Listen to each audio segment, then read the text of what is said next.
ஒரு சிறிய கிராமத்தில் கவி என்ற குட்டி முயல் இருந்தது. கவி மிகவும் சுறுசுறுப்பாக இருந்தாலும் அவன் ஒரு விஷயத்தில் சோம்பேறியாக இருந்தான்.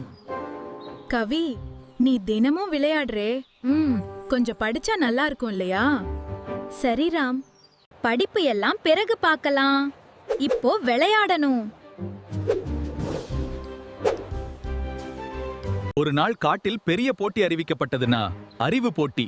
அதில் கேள்விகளுக்கு பதில் சொன்னால் பரிசு கிடைக்கும். ஆம், நான் அதில் பங்கேற்கிறேன்.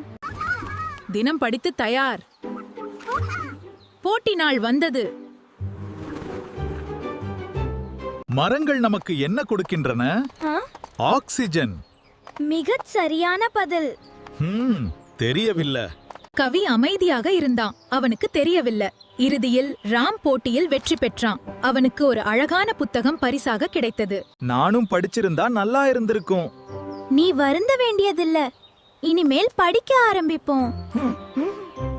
அன்று முதல் கவி தினமும் சிறிது நேரம் படிக்க ஆரம்பித்தான். விளையாடவும் படிக்கவும் சமநிலையுடன் வாழ கற்றுக்கொண்டான். கதை சொல்லும் நல்லுணர்வு. விளையாட்டும் முக்கியம், ஆனால் படிப்பும் ஈக்குவலி முக்கியம். இந்த கதை உங்களுக்கு பிடித்திருந்தால் நம்முடைய சேனலை சப்ஸ்கிரைப் பண்ணுங்க, லைக் பண்ணுங்க, ஷேர் பண்ணுங்க, மீன் பண்ணுங்க, ஷேர்